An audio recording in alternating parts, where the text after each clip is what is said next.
Là, je rentre du bureau, je rentre chez moi. En fait, ça arrive souvent que je dois chercher une place de parking parce qu'il n'y a pas beaucoup de place sur voirie, puis souvent c'est payant. Et donc, c'est assez compliqué de trouver une place et parfois, je dois tourner pendant longtemps avant d'en trouver une. Donc là, l'avantage avec Bipark, c'est que j'ai une place assurée et en sécurité dans un parking hors voirie. Et en plus, c'est hyper facile d'accès, simplement via l'application.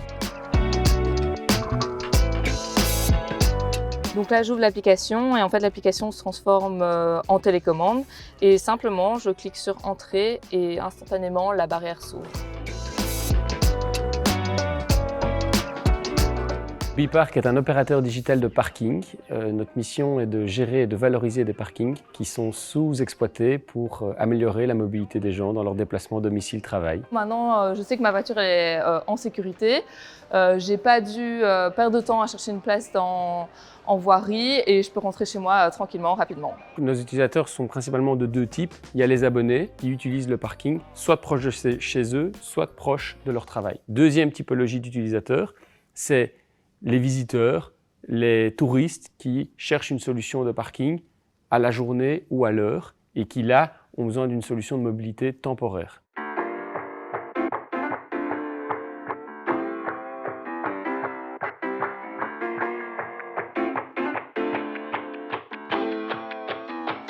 Le cœur du métier, c'est qu'on doit vraiment opérer des parkings pour des propriétaires qui se disent que ce n'est pas leur métier et qu'ils ont plus de valeur à sous-traiter ça à un spécialiste. Le parking, jusque-là, c'était quelque chose de relativement simple, c'est-à-dire qu'on mettait à disposition un emplacement et on ne se préoccupait pas de ce qui était fait ni du temps qui était exploité par le locataire. Aujourd'hui, les choses ont fortement changé et on voulait plutôt rentrer dans une dynamique d'économie partagée. Le logement bruxellois est un intervenant relativement important en matière immobilière. Nous disposons quand même de plusieurs parkings. 15 au total sont actuellement en gestion avec Bipark. Quand on sait que dans une grande ville européenne, 30% du trafic est lié à la recherche d'un emplacement, on a donc un rôle à jouer, qu'on le veuille ou non. Et en travaillant avec un partenaire comme Bipark, ça nous permet de multiplier le nombre de places de parking qui sont mises à disposition, sachant aussi que dans le même temps, les villes ont tendance à diminuer les espaces de parking en aérien, à rationaliser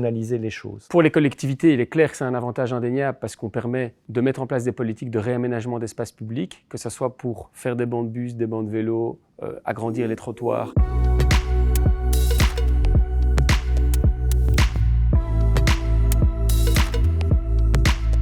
Nos utilisateurs, les citoyens, doivent pouvoir choisir est-ce que je prends ma voiture, est-ce que je vais en vélo ou est-ce que je prends les transports en commun. Un hub de mobilité, ce que c'est comme concept, c'est un endroit où on est maître de choisir sa mobilité. Donc typiquement, ça peut simplement être, en fait, dans cet endroit, j'ai ma voiture et j'ai un vélo, et avoir en fait une multitude de moyens de mobilité. Et en fait, en fonction de s'il fait beau, s'il fait mauvais, si on va faire déposer son enfant à l'école, on va aller rechercher, si on va faire des courses, choisir le moyen de mobilité qui est le plus approprié pour ne pas en fait dépendre que d'un seul moyen de mobilité, qui du coup, en général, est la voiture.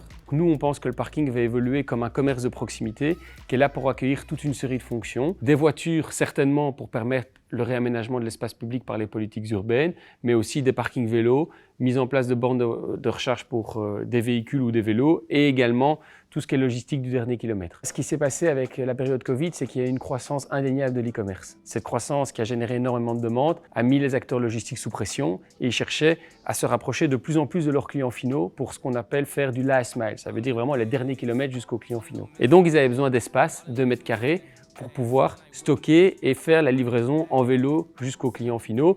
Et donc nous, en tant qu'opérateur de parking, en tant qu'opérateur urbain, on dispose de ces espaces pour qu'ils puissent ranger leur vélo, mais aussi s'occuper de la collecte et du redispatching jusqu'aux clients finaux. Et donc on voit que c'est vraiment un axe stratégique qui va se développer fortement les prochaines années.